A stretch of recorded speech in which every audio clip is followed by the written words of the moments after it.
Good morning छात्रों, RK PG science college Kalwar Jaipur की online classes में आपका हार्दिक स्वागत है बच्चों। तो जैसा कि हमने पिछले वीडियोज में देखा था साथियों, बीए फर्स्ट ईयर की द्वितीय प्रश्न पत्र विषय साहित्य हिंदी और कहानी चयनिका, ये बुक का नाम है आपका कहानी चयनिका। जैसा कि हमने पिछले क्वेश्चन में भी बताया हुआ है, आपको पिछले वीडियोज के अध्ययन में आपको देखने को मिल जाएगा। तो साथियों, ये कहानी चयनिका में 9 कहानियाँ हैं आपकी सिलेबस में। 9 कहानियों में अभी तक हमने 5 कहानियाँ पिछले वीडियो में कंप्लीट करवा दी हैं। उनके भावार्थ, क्वेश्चन आंसर जो भी थे, सारा मैटर उसका कंप्लीट हो चुका है बच्चों, जो आपको देखने को मिल जाएगा।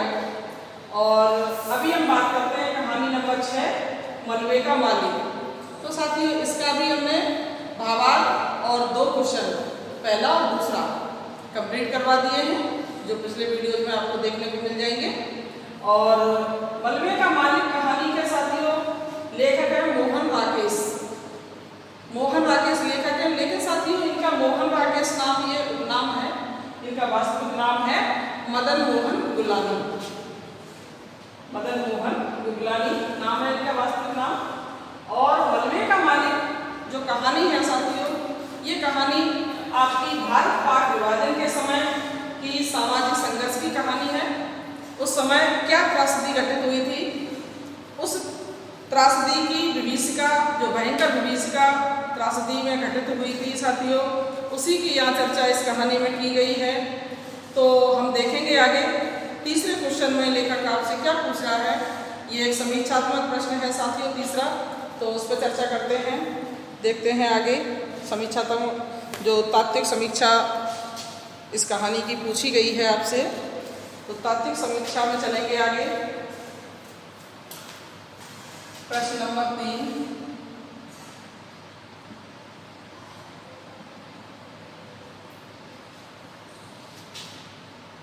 मलबे का मालिक कहानी की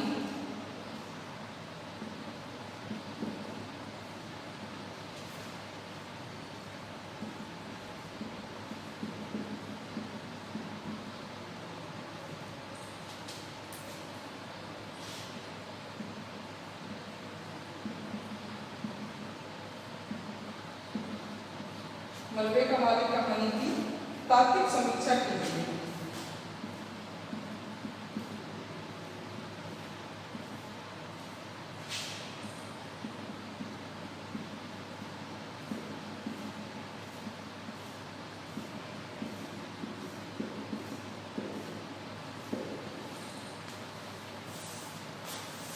तात्विक का मतलब होता है सर बच्चों, तात्विक का मतलब होता है तत्वों के आधार पर। इसके तत्व क्या है कहानी के, वो हमें देखने हैं आंसर में।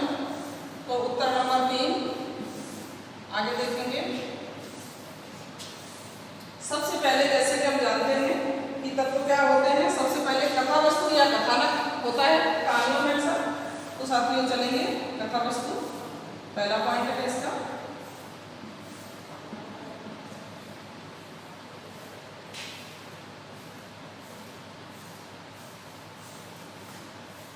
जैसे कि सामान्य विवेचन के बाद में पहला पॉइंट आएगा, सामान्य विवेचन।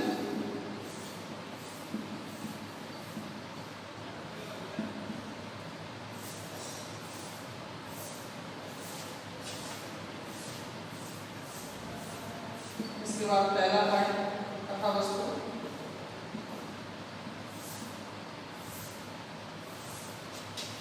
दूसरा पॉइंट है पात्र एवं चरित्र चित्रण।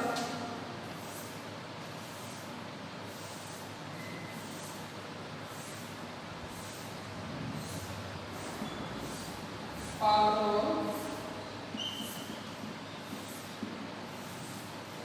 चरित्र चित्रण।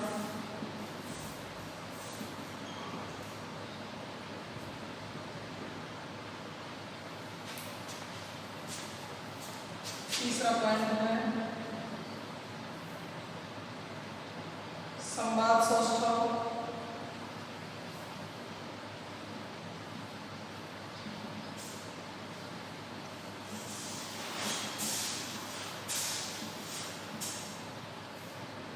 संवाद संस्था तीसरा प्रश्न, तीसरा पॉइंट है साथियों। और चौथा है देश का एवं वातावरण।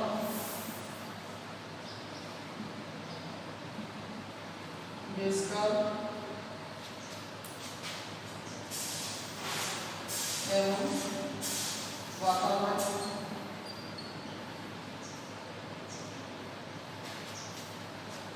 नंबर 5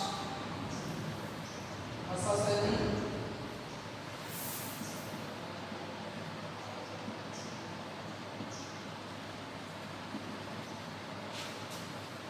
और नंबर 6 है साथियों आपका उद्देश्य, कहानी का उद्देश्य।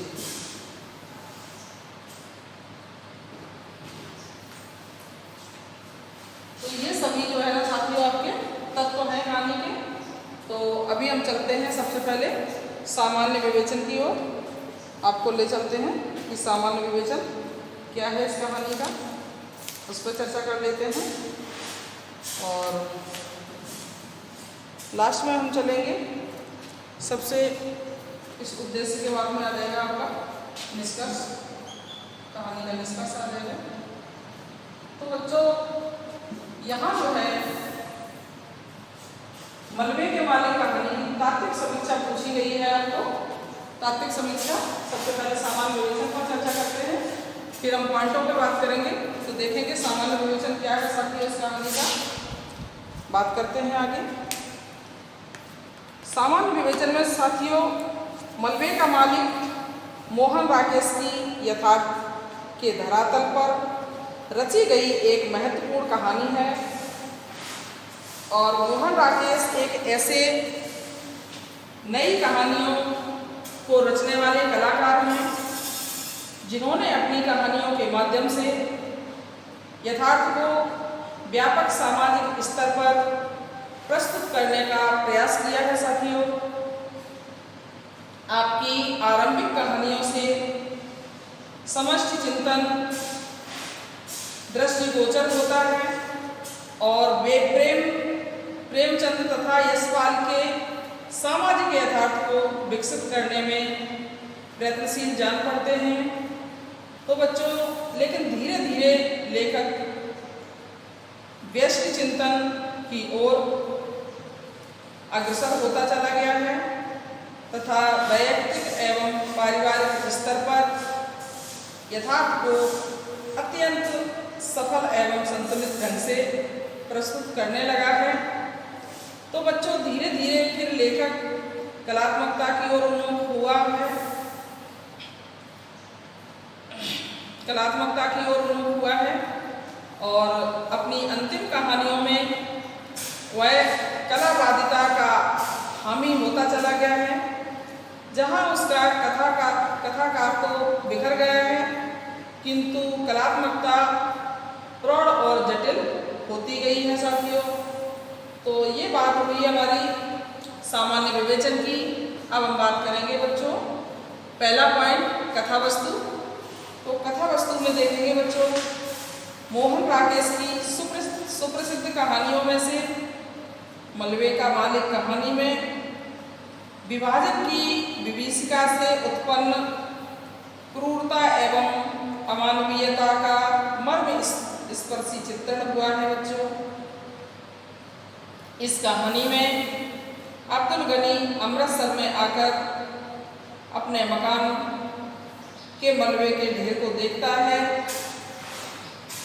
उस मलबे का मालिक बनने के लिए कौवे और कुत्ते करते हुए पाया जाता है।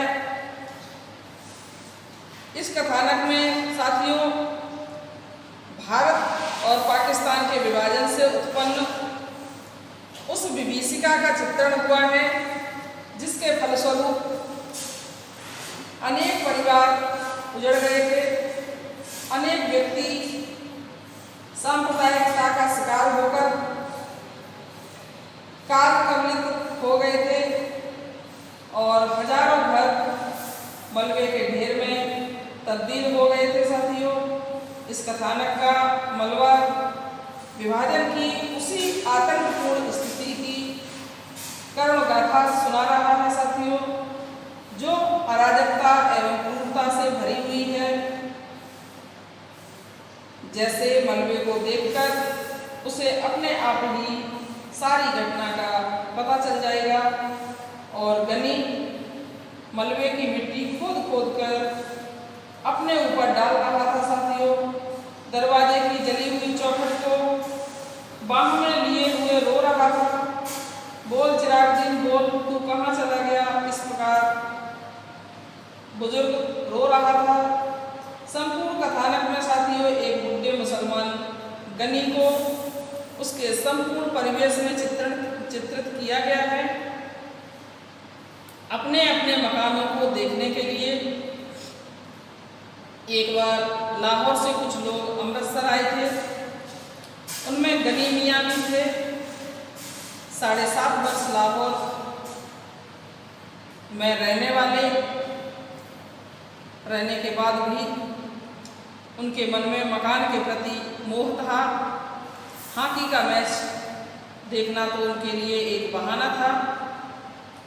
उस समय बच्चों मकान के स्थान पर उसका मलबा पड़ा था, जिसका स्वामी रखा पहलवान बन गया था।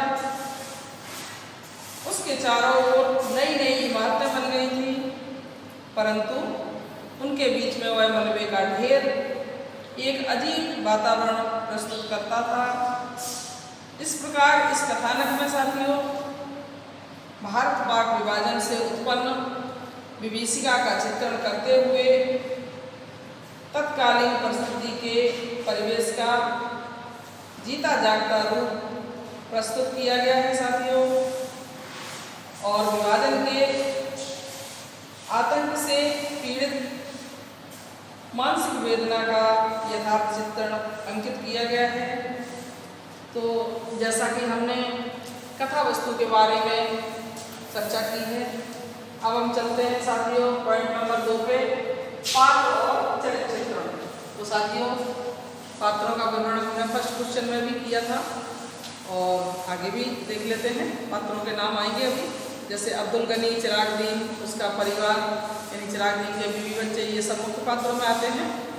और गौड़ पात्रों में आपके रखा पहलवान, लच्छा पहलवान और मनोरी और अन्य पात्र भी हैं कुछ, वो सब आते हैं गौड़ पात्रों में।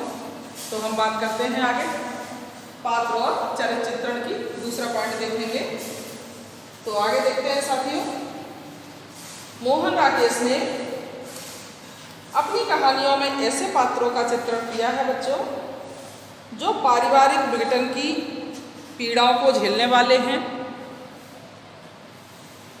जो मानसिक कुंठा एवं संत्रास के शिकार बने हुए हैं, जो अमानुषिक एवं क्रूर अत्याचारी की विभीषिका से टूट गए हैं। मलबे का मालिक कहानी का मुख्य पात्र अब्दुल गनी उसी तरह का पात्र है साथियों, जो हॉकी खेल का मैच देखने के बहाने अपना मकान देखने लाहौर से अमृतसर आया है। तो साथियों वह अमृतसर में आकर अपने उस मकान की सूरत देखना चाहता था, जहां उसके लड़के चिराग दीन और उसकी बीवी बच्चों को सांप्रदायिक दंगों में मौत के घाट उतार दिया गया था। मकान को देखते ही उसे अतीत की स्मृतियां घेर लेती हैं। आज वही मकान मलबे के ढेर में परिवर्तित हो गया था साथियों। मलबे को देखकर उसके आंसू बहने लगते हैं। उसके मन में घर के प्रति इतना मोह जाग जाता है साथियों कि वह उसकी मिट्टी छोड़कर भी नहीं जाना चाहता है। निसंदेह लेखक ने यहाँ गनी मियाँ के प्रति पाठकों की ऐसी सहानुभूति पैदा की है जो स्मृति पटल पर मिटाने पर भी नहीं मिटती है साथियों। इसके अलावा कहानी में मनोरी, रखा पहलवान, लच्छा पहलवान तथा अन्य पात्र भी हैं, जिनकी चर्चा भी हमने की थी पिछले वीडियोज में। तो साथियों चरित्रांकन की दृष्टि से भी ये समस्त गौड़ पात्र हैं। रखा पहलवान का चरित्र हैकड़ी, अत्याचारी और कठोरता से परिपूर्ण है।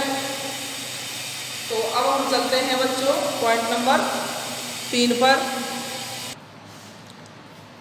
पॉइंट नंबर 3 है साथियों संवाद सौष्ठव। अब हम चर्चा करेंगे संवाद सौष्ठव की। कहानी में संवाद सौष्ठव किस प्रकार से चित्रित किया गया है देखेंगे आगे। तो साथियों संवाद सौष्ठव में मोहन राकेश की कहानी मलबे का मालिक के संवाद संक्षिप्त सरल होते हुए भी अनुभूतियों की सहज एवं प्रभावपूर्ण अभिव्यक्ति में पूर्ण सफल हैं। उदाहरण के लिए अब्दुल गनी का यह संवाद देखिए साथियों। बोल चिराग दिन बोल, तू कहाँ चला गया? ओए ओ किश्वर, ओ सुल्ताना, हाय मेरे बच्चे, ओए गनी को यहाँ छोड़ दिया। और हाँ बेटे, मैं तुम लोगों का गनी मियाँ हूँ। चिराग और उसके बीवी बच्चे तो मिल नहीं सकते, मगर मैंने कहा कि एक बार मकान की सूरत ही देख लूँ। भरा पूरा परिवार छोड़कर चला गया था और आज यहाँ मिट्टी देखने आया हूँ। बसे हुए घर की यही निशानी रह गई है साथियों। तू सच पूछे रखे तो मेरा यह मिट्टी भी छोड़कर जाने को जी नहीं करता। इस प्रकार कहानी के संवाद पात्र और परिवेश के अनुकूल होने के कारण मनोवैज्ञानिकता से परिपूर्ण हैं साथियों। इसके साथ ही कहानी के संवाद पात्रानुकूल, यथार्थता से पूरे तथा मानसिक आघात प्रतिघात को व्यक्त करने वाले हैं। और अब हम बात करेंगे साथियों पॉइंट नंबर 4 की, देशकाल एवं वातावरण। पॉइंट नंबर 4 है देशकाल एवं वातावरण। तो वहाँ का देशकाल और वातावरण क्या था साथियों देखते हैं। बच्चों मोहन राकेश ने अपनी कहानियों में यथार्थबोध की अनुभूति जागृत करने के लिए और संभाव्य सत्य की प्रतिष्ठा करने के लिए वातावरण की सृष्टि अत्यंत कलात्मक ढंग से की है। वातावरण की सृष्टि के लिए साथियों 2 प्रमुख आधार अपनाए जाते हैं। कौन कौन से हैं? देशगत आधार और कालगत आधार। कौन सा समय था, कौन सा देश था? कालगत आधार और देशगत। तो साथियों कहानीकार ने इन दोनों आधारों को अपनाकर अपनी कहानियों में वातावरण की सृष्टि की है। इसके लिए उन्होंने अपनी कहानियों के स्थान और समय बोध का जीता जागता चित्र प्रस्तुत किया है साथियों। जहां एक मलबे का मालिक कहानी का प्रश्न है। इस कहानी में बच्चों भारत पाक विभाजन के बाद की विभीषिका से उत्पन्न क्रूरता एवं अमानवीयता का मर्म स्पर्शी चित्रण किया गया है।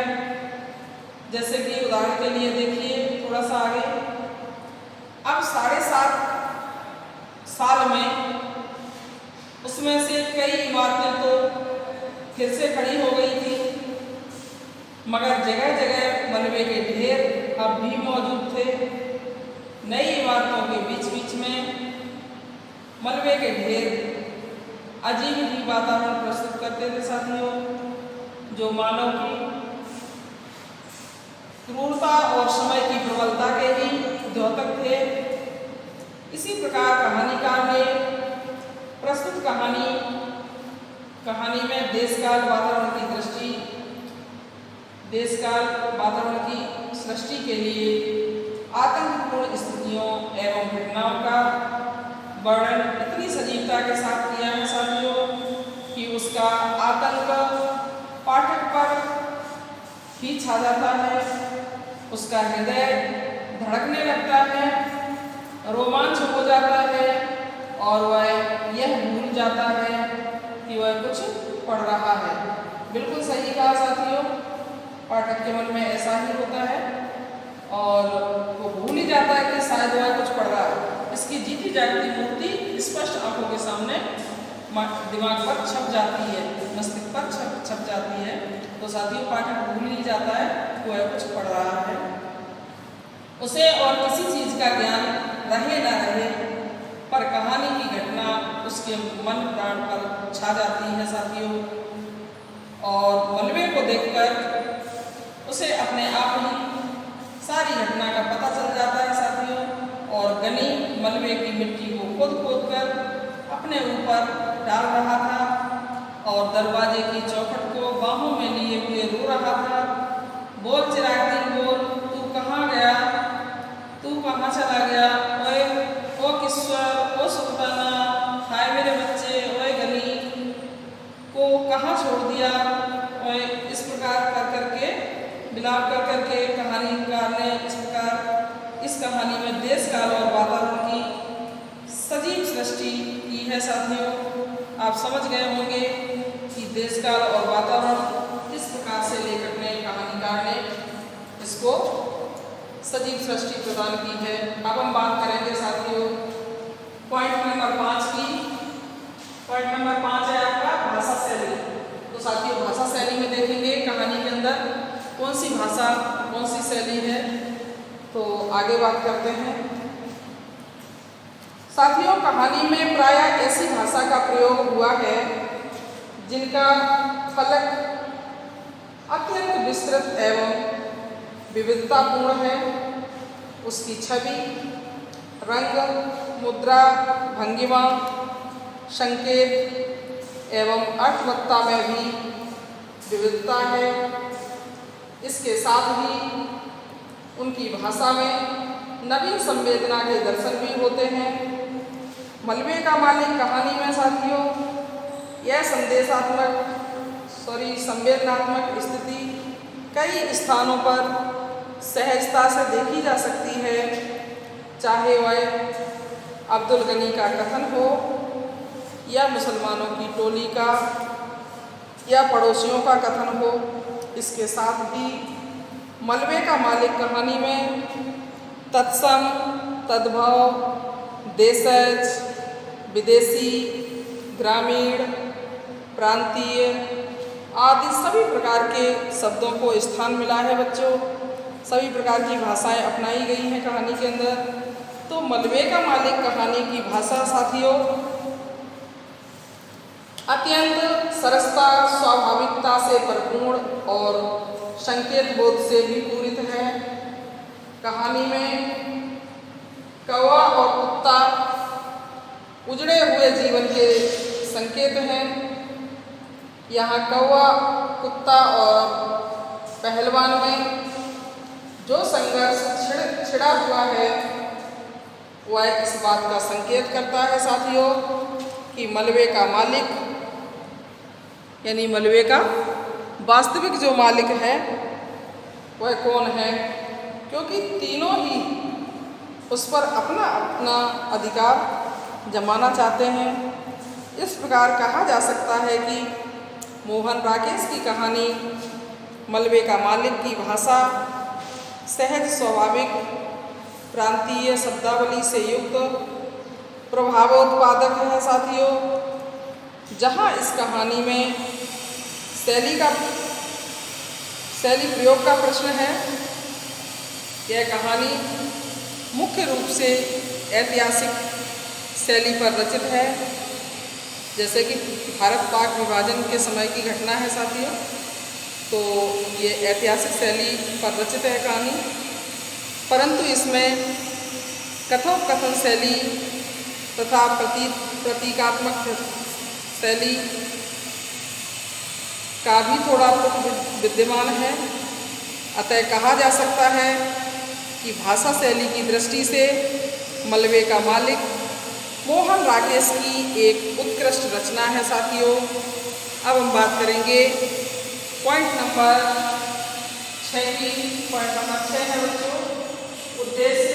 तो उद्देश्य की चर्चा करते हैं। कहानी का क्या उद्देश्य था, जैसा कि हमने स्टार्टिंग में बताया भी है आपको, और बता देते हैं, दोबारा चर्चा करते हैं इस पर। तो उद्देश्य देखेंगे कहानी का। साथियों, मलबे का मालिक मोहन राकेश की एक स्वोद्देश्य कहानी है। इसमें भारत पाक के विभाजन से उत्पन्न क्रूरता एवं अमानवीयता करते हुए लेखक का यह उद्देश्य रहा है कि पाठकों को तत्कालीन परिस्थिति का यथार्थ चित्र देकर उनके हृदय में संवेदना एवं सहानुभूति को तीव्र रूप से जागृत किया जाए, उन्हें ऐसे नृशंस एवं क्रूर कार्यों से सदैव के लिए बचने के लिए प्रेरणा दी जाए और सांप्रदायिकता के भयंकर अभिशाप से जनता को मुक्त कराने का प्रयास किया जाए। साथियों, इसी दृष्टि से कहानीकार ने अपने उद्देश्य कथन में कहानीकार सफल हो रहा है। तो हम समझ चुके हैं इस कहानी को साथियों। इसका उद्देश्य जो है काफ़ी अच्छा है उद्देश्य। और अब हम बात करेंगे निष्कर्ष की। तो बच्चों, निष्कर्ष रूप में हम देख सकते हैं, कह सकते हैं कि मलबे का मालिक कहानी के तत्वों के आधार पर खरी उतरती है और अपने उद्देश्य कथन के माध्यम से जनजीवन को एक नई प्रेरणा देती है, सांप्रदायिकता के कलंक को मिटाने तथा मानवता का संदेश देती है। साथियों, सांप्रदायिकता का जो कलंक लगा हुआ था उसको मिटाने के लिए और मानवता का नया संदेश देने के लिए कहानी बहुत ही श्रेष्ठ कहानी है। साथियों, इस कहानी के माध्यम से देश काल और वातावरण कथा वस्तु यानी सभी तत्व जो हैं बहुत ही अच्छे मार्मिक तरीके से लेखक ने, कहानीकार ने इन तत्वों के बारे में बहुत ही अच्छी चर्चा की है, बहुत ही तात्विक दृष्टि से इनको स्पष्ट किया है। तो अब हम चलेंगे साथियों, यहाँ पे इस कहानी का ये तीसरा प्रश्न, मलबे का मालिक कहानी का तीसरा प्रश्न पूरा होता है साथियों, कंप्लीट होता है। और अब हम आगे बात करेंगे नई कहानी की। तो चलते हैं आगे।